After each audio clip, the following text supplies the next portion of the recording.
Hey everyone, my name is Elise and this is 10 to Life. All right, so today's update that I have for you is a little bit of a crazy one, a little bit of a different one, and it's in relation to the ongoing case of missing 7-year-old Harmony Montgomery. As many of you guys know, I have been doing some deeper digging and trying to figure out some more details in this case to just kind of make sense of everything that's going on. I'm trying to see if there are any missing puzzle pieces that we can figure out that somehow make this make sense, I guess. And upon doing so, and upon doing some digging, I have found some information that I do believe is relevant. Now, while this new information doesn't directly tie to Harmony's whereabouts or possibly her disappearance, it does tie into Adam, Harmony's father, Kevin Montgomery, Adam's uncle, and that unsolved homicide back in 2008 of Darlene Guzman. And with this new information, we never know where it may lead. It might be the key to unlocking some of these answers that we're looking for regarding Harmony herself. So let's get right into it. 10 to Life with Elise starts right now. Okay guys, as I mentioned, my name is Elise and this is 10 to Life, where we talk all things true crime. The good, the bad, the ugly, the cold, the conspiracy. We talk about it all, so if you're brand new, stopping by for the first time, welcome. I hope you enjoy the video today, and if you do, please don't forget to hit that subscribe button below so that you get notified of new case videos as they get posted. And for returning subscribers, you get it, you know it, you already know what we do here, but welcome back and thank you for joining me today. So what I'm breaking down for you guys today is the result of some further digging that I have done into this case, and particularly into Adam's past, and even more specifically into that unsolved homicide from 2008. Now, I want to be very clear and I want to be upfront with you. This information has not been confirmed. It has not been confirmed by law enforcement. However, I have vetted and confirmed bits and pieces of this information that I'm going to share with you, which really just kind of brings the entire story together. And you'll get that as I'm going along. You'll see what I mean as far as how I'm explaining that. But I just want to be upfront and let you know law enforcement hasn't confirmed this yet. However, the bits and pieces of information that I have extracted and have been able to confirm do make this messy puzzle fit together perfectly. And it's all been just through independent research and actually help from my Discord. I've got to give a shout out where props are due. And it's more of certain facts that I've been able to vet that some of the people in my Discord have been able to vet to really give us this grander picture. Now, where I'm going with this is kind of a bit confusing. So what I've decided to do is make one of those beautiful graphics, you know I love to do, with the timelines, with the images, to make it so that it's easy to follow along, because there are a lot of key players in this, there are a lot of dates, and we're going to be jumping around quite a bit, and so I felt like it was worth it to just make an easy picture so that we could kind of follow the bouncing ball together so that it doesn't get too confusing. So here are the key players that we are going to be talking about today.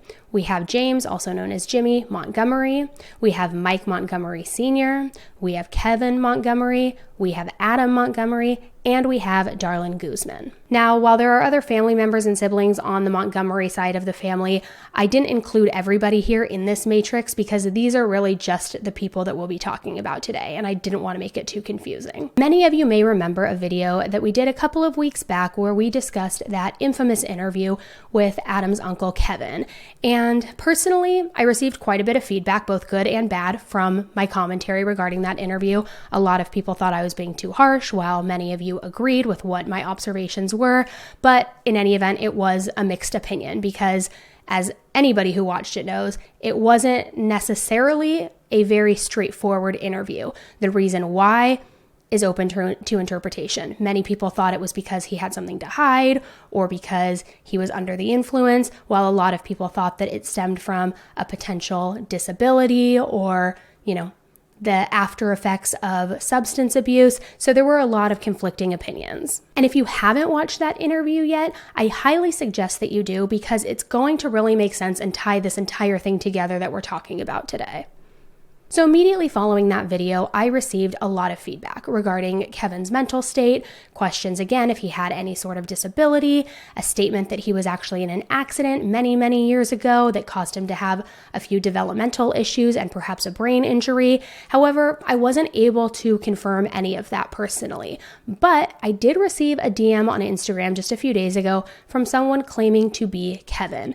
Now, I didn't say anything until now because truthfully, I kind of take all of those things with a grain of salt. I've had many people, troll accounts, DM me in the past pretending to be somebody that's involved in the case, and more times than not, they aren't.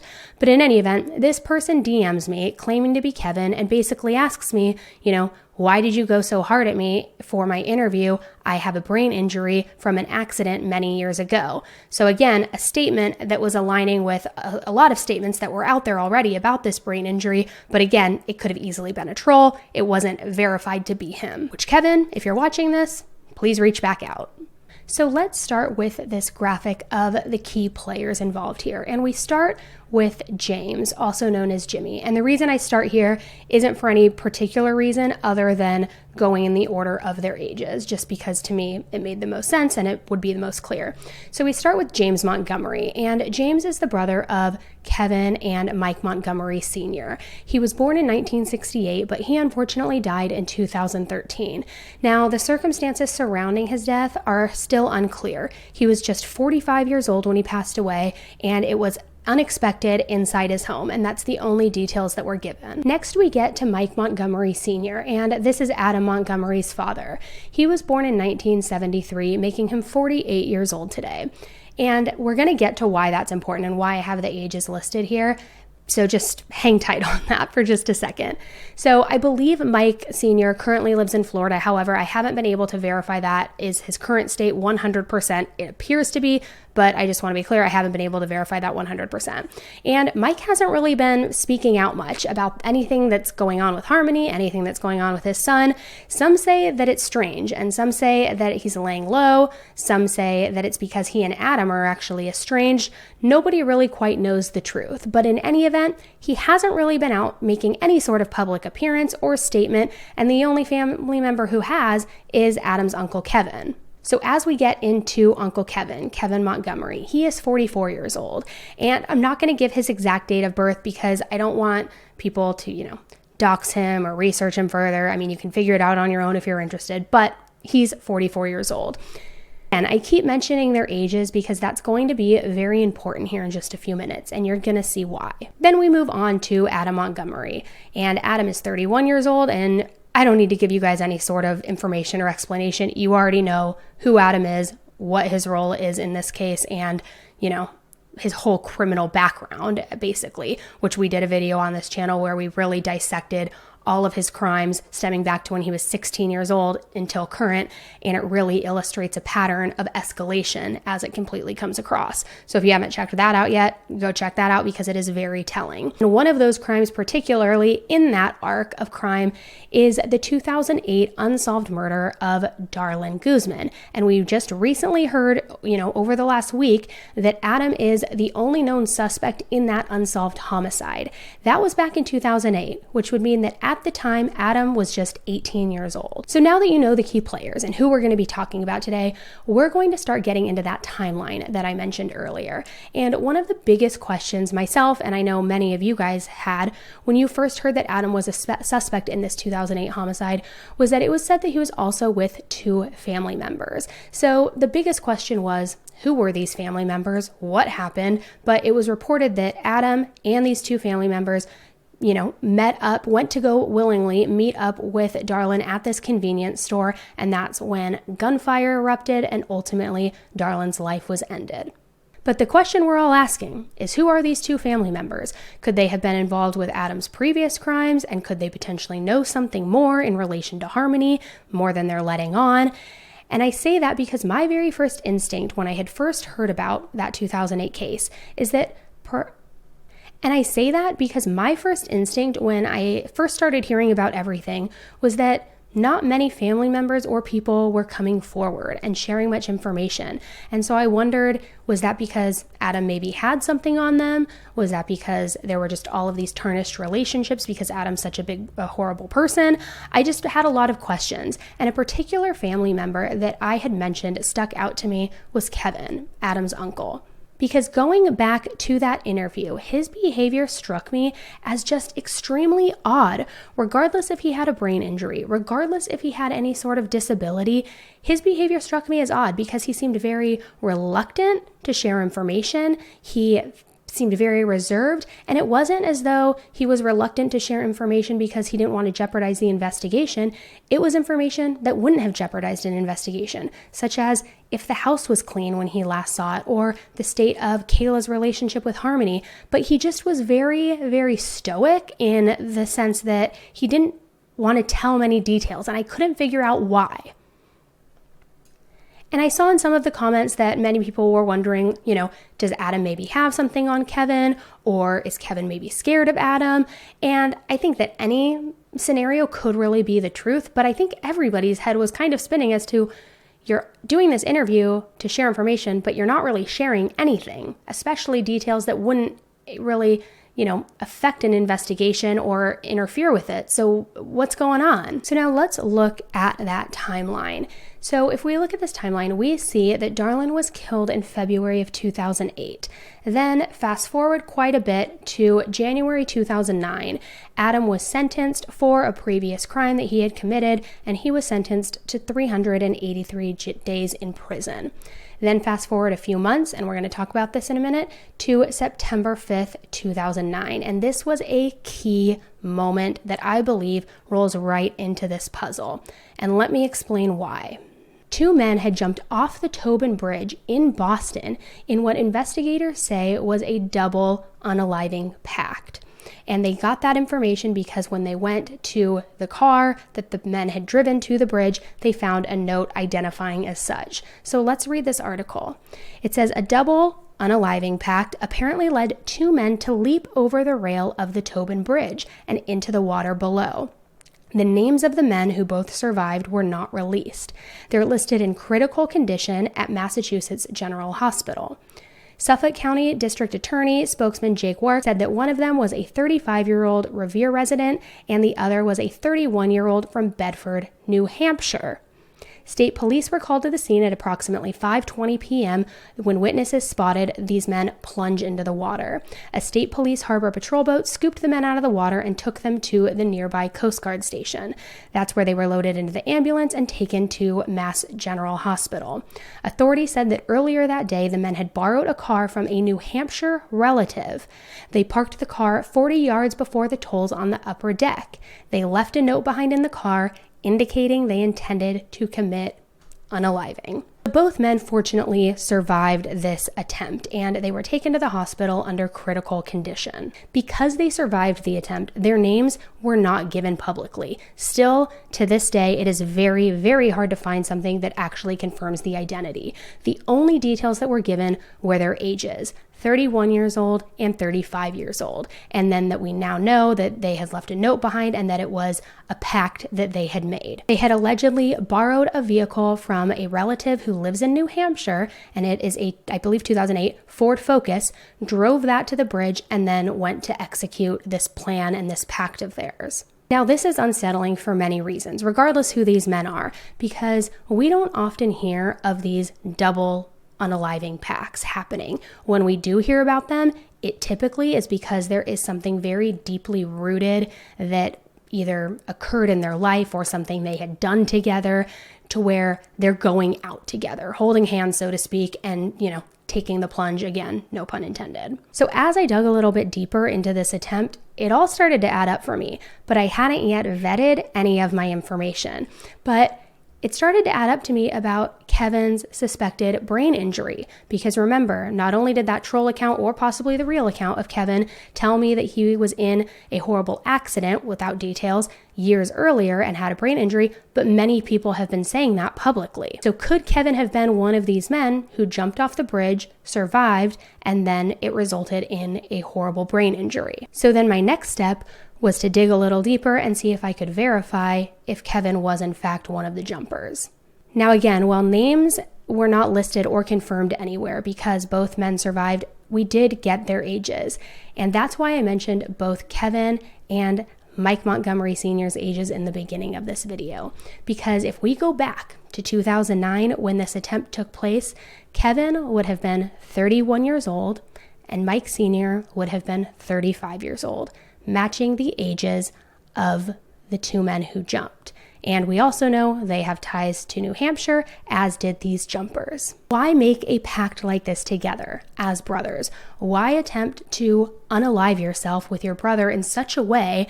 Was there something that you had to hide? Did you feel guilty about something? Were you possibly the two family members with Adam in that 2008 unsolved homicide? Could it have been driven by guilt? Or was it because that at that time when the jumping took place, Adam was incarcerated and maybe they thought he was talking or had snitched for some reason? A lot of different questions and a lot of different possibilities, to be quite honest. Now let's just quickly talk again about that Ford Focus, because we know that the two men went to New Hampshire, borrowed a car from a relative, and then drove it to the bridge. Now my question is, whose Ford Focus was that? Because that will of course tie all of this together. Now I haven't been able to confirm who the owner is yet, but I did look into it possibly belonging to their other brother, James. And again, this is just unconfirmed, completely speculative. Or perhaps it belonged to another family member. I don't know, but we do know that that car that they drove there belonged to a New Hampshire relative. So let's just say that the scenario was that in 2008, Adam, Mike, and Kevin were involved in the death of Darlin, that they all went to that convenience store for whatever the reason was, and it ended in gunfire. Then, whether it's because of guilt or whether it's because they think that Adam maybe had snitched, Mike Montgomery Sr. and Kevin Montgomery make this pact to unalive themselves together by jumping off this bridge. Luckily, their attempt does not work, but it does result in a brain injury for Kevin. Now fast forward to today and to that interview that Kevin gave and all of the commentary, not only from myself, but from many of you as to why he wasn't speaking out really against Adam. He's not giving information and he appears to be very reluctant to talk. And again, this is just my opinion, but could it be that maybe the reason he doesn't want to share too much is because he doesn't want to throw Adam under the bus? And could that be because Adam has dirt on him? And could that also be why Mike Montgomery Sr. hasn't spoken out really at all in Adam's defense or even against Adam? Is it because Adam could implicate both of them in that 2008 crime? And now before you guys all start saying, well, Kevin did do right by Harmony. He called CPS. He made them aware of the injuries. 100%. Absolutely. And to be quite honest, he's really the only adult in this entire situation who did do right by Harmony. And I stand by that. And I will give credit where credit is due. But what we also know is that when he made that call to CPS, his relationship with Adam became severed. So much so that when Kevin went to his house later to retrieve belongings for, I believe, the mother or I forget who it was, they had to call the police to come and intervene and make sure that it was done civilly. So for those who are thinking, well, why would he call CPS and report on Adam for the injuries if he was scared of him or if he had dirt on him? Maybe he was just trying to do right by Harmony, which I think is fantastic. Or it could even have been because he was remorseful for past things that he had done in his life. Or it could have been an action for any reason, really. I don't necessarily think that he wouldn't do that just because he was scared of Adam, possibly, if Adam did in fact have dirt on him, maybe. But maybe he was just trying to do right by an innocent child, and maybe he had a lot of built up guilt from things that had happened earlier in his life, and he just decided to do the right thing. I also wonder if by calling CPS, he also knew that Adam wouldn't turn on him because it would also in turn implicate himself for that 2008 murder. If he were to, go to the police and retaliate and throw Kevin under the bus, it would also implicate himself. So maybe that was also a piece of it, not only trying to avoid implicating himself, but also his father. However, now that he's incarcerated, he does have power and he has leverage. He can cut a deal for himself. He can give dirt on other people and on other crimes in order to get a lesser sentence for himself. When he was out and when he was free, that probably wasn't as much of an option. So again, while much of this information is my personal theory and my personal pieces that I've vetted and kind of the puzzle that I've put together, I wanted to come on here and share it with you because I've been upfront with you guys and honest that I've been looking into this case very deep. I'm trying to get answers, and I've been transparent saying when I have an idea or a theory or information, I'll share it with you guys. So that's what I'm doing. I wanted to share it, and I wanted to get your weigh in on it. Because when you start adding the puzzle pieces together, especially because the ages of the two jumpers are the same ages of Kevin and Mike Montgomery Sr., the puzzle pieces all kind of start to fit together, especially too with that added element of conversation of a brain injury that Kevin sustained in an accident many years ago. And with that, I wonder if law enforcement can begin pressing Kevin and Mike Montgomery Sr. to, give some information regarding this homicide that would ultimately then lead to more leverage against Adam to get him more likely to talk and share what happened or where Harmony is. I feel like there's enough moving parts in here that and potential leverage that they could utilize it somehow. And again, just as a reminder, most of this is speculative at this point, but again, I just wanted to be honest with you guys and share my opinions with you like I always say that I will. So what are your thoughts on all of this? Do you think that now it's starting to make more sense as to why people aren't speaking out against Adam? Why maybe people aren't wanting to throw him under the bus if they do know more than what they're sharing because they're scared that he will flip on them and they will have to face consequences? Or do you think that this is just one more speed bump in a very rocky family history? Let me know what you guys think in the comments below. And in any event, I am thankful that this attempt did not come to fruition and that both men are safe. So let me know what you guys think in the comments below. Curious to hear your thoughts, curious to know what would drive anybody to do a pact of sorts to execute something like that. And let's just keep the conversation going. And, hopefully as more updates kind of drip and drab and come in slowly, more of the puzzle starts to form. Hopefully, we'll see. I think that all of us just want justice for Harmony at this point. Thanks for tuning in with me today, guys. I hope you enjoyed the video and the coverage. Again, don't forget to subscribe if you haven't already so that you get notified of new videos. And please give this video a thumbs up on your way out as a way to support the channel. All right, until the next case, stay safe. Bye.